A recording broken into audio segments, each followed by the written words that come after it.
So ഒരു 20,000 രൂപ റേഞ്ചിലൊക്കെ തന്നെ നിങ്ങളൊരു ബെസ്റ്റ് ഫോൺ നോക്കിക്കഴിഞ്ഞാൽ അവിടെ ഇപ്പോൾ ഒരു ബെസ്റ്റ് വാല്യൂ ഫോർ മണി ഫോണായിട്ടുള്ളത് ഒന്ന് ഐക്യൂയുടെ Z9, പിന്നൊന്ന് വിവോ T3. ഇത് രണ്ടും സെയിം തന്നെയാണ്. അതുപോലെ തന്നെ ഇപ്പോൾ റീസെൻ്റായിട്ട് ലോഞ്ച് ചെയ്ത് OnePlusൻ്റെ നോഡ് CE4 ലൈറ്റ്. അപ്പം ഈ രണ്ട് ഫോൺ നമുക്ക് ഒന്നായിട്ട് കമ്പയർ ചെയ്യാം. കാരണം ബ്രാൻഡിൽ മാത്രമേ വ്യത്യാസം വരുന്നുള്ളൂ, ഡിസൈൻ്റെ കാര്യത്തിലും ബാക്കി സ്പെസിഫിക്കേഷൻസും കാര്യങ്ങളൊക്കെ തന്നെ സെയിം തന്നെയാണ്. അപ്പം ഈ രണ്ട് ഫോണിൽ ഏതെങ്കിലും ഒന്ന് എടുക്കണോ അല്ലെങ്കിൽ OnePlusൻ്റെ നോഡ് CE4 എടുക്കണം. അപ്പോൾ ഇത് രണ്ടും തമ്മിലൊരു കമ്പാരിസൺ വീഡിയോ ആണ് നമ്മൾ ചെയ്യാൻ വേണ്ടി പോകുന്നത്. അപ്പോൾ ഈ ഒരു വീഡിയോ കഴിയ സമയത്ത് നിങ്ങൾക്ക് ഏകദേശം ഒരു ക്ലാരിഫിക്കേഷൻ കിട്ടും ഏത് ഫോണാണ് വാങ്ങേണ്ടത് എന്നുള്ളത്. അപ്പോൾ നമുക്ക് നേരെ വീഡിയോയിലോട്ട് പോകാം. ഫസ്റ്റ് ഓഫ് ഓൾ ആയിട്ട് ഐക്യൂ Z9 വിവോ T3 രണ്ടും സെയിം തന്നെയാണ്. വ്യത്യാസങ്ങളിൽ ഞാൻ ഓൾറെഡി പറഞ്ഞു. അപ്പം OnePlus നോഡ് CE4 ലൈറ്റും ഈ മൂന്ന് ഫോണാണ് ആക്ച്വലി. അപ്പം ഞാനങ്ങനെ രണ്ടെണ്ണമായിട്ട് എടുത്ത് പറയുന്നില്ല. അപ്പം വിവോ അല്ലെങ്കിൽ ഐക്യൂ എന്ന് ഞാൻ പറയും, അതുപോലെ തന്നെ OnePlus എന്നും പറയും. അപ്പോൾ ഈ രണ്ട് ഫോണും വരുന്ന ബേസ് മോഡൽ 8GB 128GB ആണ്. രണ്ടിൻ്റെയും പ്രൈസ് 19,999 ആയിട്ടാണ് സ്റ്റാർട്ട് ചെയ്യുന്നത്. സോ സെയിം ആയിട്ടുള്ള പ്രൈസും വേരിയൻറ്റും തന്നെയാണ് മൂന്ന് ഫോണും വരുന്നത്. ഇനി ബിൽഡ് ആൻഡ് ഡിസൈൻ, പ്ലാസ്റ്റിക്കിൻ്റെ ബിൽഡ് തന്നെയാണ് ഈ ഫോൺസിനൊക്കെ തന്നെ വരുന്നത്. വിവോ ആണെങ്കിലും അതുപോലെ തന്നെ ഐക്യൂലാണെങ്കിലും വരുന്നത് ഒരു 188 ഗ്രാം വെയിറ്റാണ് വരുന്നത്. അതുപോലെ തന്നെ OnePlusനാണെങ്കിൽ 185 ഗ്രാം വെയിറ്റും വരുന്നുണ്ട്. കാണാൻ മൂന്ന് ഫോൺസും അത്യാവശ്യം നല്ല ഗുഡ് ലുക്കിംഗ് ആയിട്ടുള്ള ഫോൺ തന്നെയാണ്. അങ്ങനെ വലിയ രീതിയിലുള്ള മോശം പറയാനൊന്നുമില്ല. പക്ഷേ കുറച്ചും കൂടെ പേഴ്സണലായിട്ട് ഇഷ്ടപ്പെട്ടത് ഐക്യൂ Z9 ഡിസൈനാണ്. ബാക്കി രണ്ടും കൊള്ളാം. അപ്പോൾ ഈ കാര്യത്തിൽ ബിൽഡിലും ഡിസൈൻ്റെ കാര്യത്തിലും അങ്ങനെ വേറെ എവിടെയും നമുക്ക് മൂന്ന് ഫോണും ഒരുപോലെ തന്നെയാണ്. ദെൻ ഡിസ്പ്ലേ, ഐക്യൂലാണെങ്കിലും വിവോയിലാണെങ്കിലും 6.67 ഇഞ്ചിൻ്റെ ഒരു full HD AMOLED 120Hz display ആണ് വരുന്നത്. 1800 നിറ്റ്സിൻ്റെ ബ്രൈറ്റ്നസ്സും വരുന്നത്. ഇനി OnePlusലേക്കാണെങ്കിൽ 6.67 ഇഞ്ചിൻ്റെ ഒരു full HD AMOLED 120Hz display വരുന്നുണ്ട്. 2100 നിറ്റ്സിൻ്റെ ബ്രൈറ്റ്നസ്സും പീക്ക് ബ്രൈറ്റ്നസ്സും ആ ഒരു ഫോണിൽ വരുന്നുണ്ട്. അപ്പോൾ ഡിസ്പ്ലേയുടെ കാര്യത്തിൽ രണ്ടും സ്പെസിഫിക്കേഷൻസ് വൈസ് രണ്ടും സിമിലർ ആയിട്ടുള്ള ഡിസ്പ്ലേസ് തന്നെയാണ് വരുന്നത്. ബെസൽസൊക്കെ തന്നെ മൂന്ന് ഫോൺസിലും കുറഞ്ഞ നല്ല ബെസൽസ് ഇല്ല, നല്ല ഡിസ്പ്ലേ തന്നെയാണ് വരുന്നത്. പക്ഷേ നമുക്ക് ഇവിടെ ഐക്യൂലും വിവോയിലും നമുക്ക് HDR10+ ഒക്കെ തന്നെ സപ്പോർട്ട് ചെയ്യുന്നുണ്ട്. അതുപോലെ തന്നെ 4K തന്നെ നമുക്ക് വീഡിയോസ് അതിൽ കാണാൻ വേണ്ടി പറ്റുന്നതായിരിക്കും. ബട്ട് OnePlus നമുക്ക് അതൊന്നും സപ്പോർട്ട് ചെയ്യില്ല. HDR സപ്പോർട്ട് ചെയ്ത് നമുക്കൊരു 4K വീഡിയോ പോലും നമുക്ക് ആ ഒരു ഫോണിൽ കാണാൻ വേണ്ടി പറ്റുന്നതായിരിക്കില്ല. അതായത് എല്ലാം ഉണ്ട് എന്ന് പറഞ്ഞാലും നമുക്കൊരു 4K വീഡിയോ യൂട്യൂബിൽ 4K വീഡിയോ പോലും നമുക്ക് HDRലൊന്നും തന്നെ ആ ഒരു OnePlusലെ നോഡ് CE4 ലൈറ്റിൽ കാണാൻ വേണ്ടി പറ്റുന്നില്ല. അപ്പം അതൊക്കെ വലിയൊരു പോരായ്മ തന്നെയാണ്. അപ്പം ഡിസ്പ്ലേയുടെ സെക്ഷനിൽ ബെറ്ററായിട്ട് നിൽക്കുന്നത് ഈ ഒരു ഐക്യൂം വിവോയും തന്നെയാണ്. ദെൻ ക്യാമറ, മൂന്ന് ഫോണിലും ഒരു 15 MB പ്രൈമറി ക്യാമറയാണ് കൊടുത്തിട്ടുള്ളത്.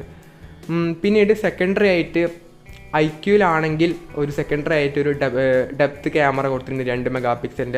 വിവോയിലാണെങ്കിൽ ഒരു ഓക്സിലറി ഫ്ലിക്കറിങ് ലെൻസാണ് വിവോയിൽ കൊടുത്തിട്ടുള്ളത്. അതുപോലെ തന്നെ 2 MB ഡെപ്ത് ക്യാമറയും വിവോയിൽ വരുന്നുണ്ട്. വിവോയിൽ ട്രിപ്പിൾ ക്യാമറയും ഐക്യൂവിൽ ഡുവൽ ക്യാമറ സെറ്റപ്പുമാണ് വരുന്നത്. ഇനി OnePlus node CE4 ലൈറ്റിലാണെങ്കിൽ 15 MB primary ക്യാമറയും 2 MB ഡെപ്ത് ക്യാമറയും വരുന്നുണ്ട്. ഈ വിവോയിലാണെങ്കിലും ഐക്യൂലാണെങ്കിലും നമുക്ക് 4Kയിൽ നമുക്ക് വീഡിയോസ് ഷൂട്ട് ചെയ്യാൻ വേണ്ടി പറ്റുന്നതായിരിക്കും. OIS ഒക്കെ തന്നെ ഒപ്റ്റിക്കൽ ഇമേജ് സ്റ്റെബിലൈസേഷൻ ഒക്കെ തന്നെ അതിൽ സപ്പോർട്ട് ചെയ്യുന്നുണ്ട്. നേരെ തിരിച്ച് OnePlusലേക്ക് വന്നു കഴിഞ്ഞാൽ നമുക്ക് ഇവിടെ 4Kയും കിട്ടുന്നില്ല, യാതൊരു കാര്യം അതിൽ കിട്ടുന്നില്ല. ഈ ഒരു 20,000 രൂപയുടെ പ്രൈസ് റേഞ്ച് ഫോണായിട്ട് പോലും 4K വീഡിയോ റെക്കോർഡിങ് അതിൽ സപ്പോർട്ട് ചെയ്യുന്നില്ല. പിന്നെ ഈ മൂന്ന് ഫോണിലും 16 MB സെൽഫി ക്യാമറ തന്നെയാണ് വരുന്നത്. സെൻട്രൽ അലൈൻ ആയിട്ടുള്ള പഞ്ച് ഹോളായിട്ട് തന്നെയാണ് ഈ മൂന്ന് ഫോണിലും ക്യാമറ കൊടുത്തിട്ടുള്ളത്. ക്യാമറ വൈസ് കുറച്ചും കൂടെ ബെറ്റർ ആയിട്ട് പറയാനുള്ളത് ഈ ഒരു ഐക്യൂം വിവോയുടെ ഫോണിലാണ് ക്യാമറ ബെറ്റർ. OnePlusൻ്റെ ശോകം തന്നെയാണ്, പറയേണ്ട ആവശ്യമില്ല, 4K ഇല്ല. ദെൻ അടുത്തത് പെർഫോമൻസ് ആണ്. ഐക്യൂ ആൻഡ് വിവോയിലേക്ക് വന്നു കഴിഞ്ഞാൽ മിയാടെക്കിൻ്റെ Dimensity 7200 എന്ന ഈ ഒരു പ്രൈസ് റേഞ്ചിൽ one of the best performance oriented ആയിട്ടുള്ള പ്രോസറാണ് വരുന്നത്. ആൻഡ് ടു സ്കോർ എന്ന് പറഞ്ഞാൽ 7,13,000 എബോ ആയിട്ട് വരുന്നുണ്ട്. ഇനി നേരെ OnePlusലേക്ക് വന്നു കഴിഞ്ഞാലോ കോൾകോം സ്നാപ്ഡ്രാഗൻ്റെ 695 എന്ന് പറഞ്ഞ ആ ഒരു പണ്ടേത്തെ, അതായത് ഇതിൻ്റെ ഒരു 2 ജനറേഷൻ ഫോണിലടക്കം, അതായത് നോഡ് CE3ലും 2ലൊക്കെ യൂസ് ചെയ്ത് സെയിം ആയിട്ടുള്ള പ്രോസറാണ് ഇപ്പോഴും 2024 ഫോണിലും യൂസ് ചെയ്തിട്ടുള്ളത്. ആൻഡ് ടു സ്കോർ എന്ന് പറഞ്ഞാൽ 4,18,000 എബോ ആയിട്ടാണ് വരുന്നത്. അപ്പം തന്നെ നിങ്ങൾക്ക് പെർഫോമൻസ് കാര്യത്തിൽ ഏകദേശം ഒരു ഐഡിയ കിട്ടിയിട്ടുണ്ടാവും. അപ്പോൾ പെർഫോമൻസിൻ്റെ കാര്യത്തിൽ വൺ പ്ലസ് ശോകം തന്നെയാണ്. ദെൻ അടുത്തത് ആൻഡ്രോയിഡ് 14 ആയിട്ടാണ് ഈ 3 ഫോണും വരുന്നത്. വിവോയിലാണെങ്കിൽ ഫൺ ടച്ച് OS വരുന്നുണ്ട്. അതുപോലെ തന്നെ വൺ പ്ലസ്സിലാണെങ്കിൽ ഓക്സിജൻ OS 14 ആയിട്ടാണ് വരുന്നത്. ഓക്സിജൻ OSലും അത്യാവശ്യം ഒരുപാട് ബ്ലോട്ട് വെയേഴ്സും കാര്യങ്ങളൊക്കെ തന്നെ പ്രീ ഇൻസ്റ്റാൾ ആയിട്ട് തന്നെ വരുന്നുണ്ട്. വൺ പ്ലസ് ആണെങ്കിൽ പോലും അങ്ങനെ ആഡ്സും കാര്യങ്ങളൊന്നും ഇല്ല എന്ന് പറഞ്ഞില്ല. അതിലൊട്ടുമിക്ക എല്ലാ കാര്യങ്ങളും അതിലും കുത്തി നിറച്ചുകൊണ്ട് തന്നെയാണ് വരുന്നത്. വിവോയിൽ പിന്നെ പറയേണ്ട ഐക്യൂലും വിവോയിലും അതൊക്കെ തന്നെ ഉണ്ട്.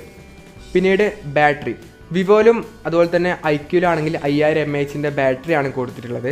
അതുപോലെ തന്നെ 44 വാട്ടിൻ്റെ ഫാസ്റ്റ് ചാർജിങ് ബോക്സിനകത്ത് തന്നെ വരുന്നത്. ഇനി വൺ പ്ലസ്സിലാണെങ്കിൽ 5500 mAh ബാറ്ററിയും 80 വാട്ടിൻ്റെ ചാർജറും ബോക്സിനകത്ത് തന്നെ വരുന്നുണ്ട്. ആ കാര്യത്തിലെങ്കിലും വൺ പ്ലസ് പിടിച്ചുവിട്ടാൽ. അപ്പോൾ ബാക്കി എല്ലാത്തിലും ശോകമാണെങ്കിലും ആ ഒരു ബാറ്ററിയിലും ഫാസ്റ്റ് ചാർജിങ് കാര്യത്തിൽ മാത്രമേ ഇത് ബെറ്റർ ആയിട്ടുള്ളൂ. അപ്പോൾ ഓവറോളായിട്ട് പറയുകയാണെങ്കിൽ ബിൽഡ് ആൻഡ് ഡിസൈൻ 3 ഫോണും നമുക്കങ്ങനെ പറയാനൊന്നുമില്ല, പേഴ്സണലായിട്ട് ഇഷ്ടമാണ്. പക്ഷേ ബിൽഡെല്ലാം 3 ഫോണും ഒരുപോലെ തന്നെയാണ്.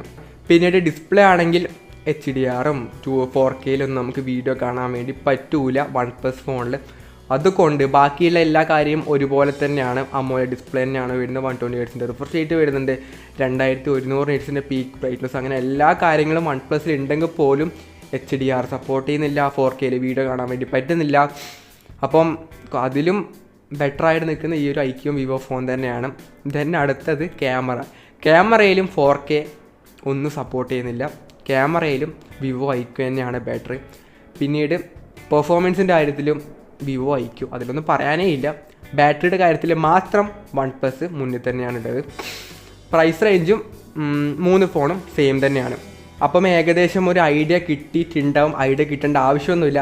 ഏകദേശം എല്ലാവർക്കും അറിയാം ഏതാണ് ബെറ്റർ ആയിട്ടുള്ള ഫോൺ എന്ന് പറഞ്ഞാൽ ഈ ഒരു ഐക്യവും വിവോ തന്നെയാണ്. ഇപ്പോഴും 20,000 രൂപ റേഞ്ചിൽ one of the best phone എന്ന് പറഞ്ഞാൽ കമ്പയർ ചെയ്യാൻ പറ്റിയ ഫോൺ തന്നെയാണ് വൺ പ്ലസ്. പക്ഷേ എല്ലാം ഉണ്ടെങ്കിലും കുറേയൊന്നും അതിലില്ല.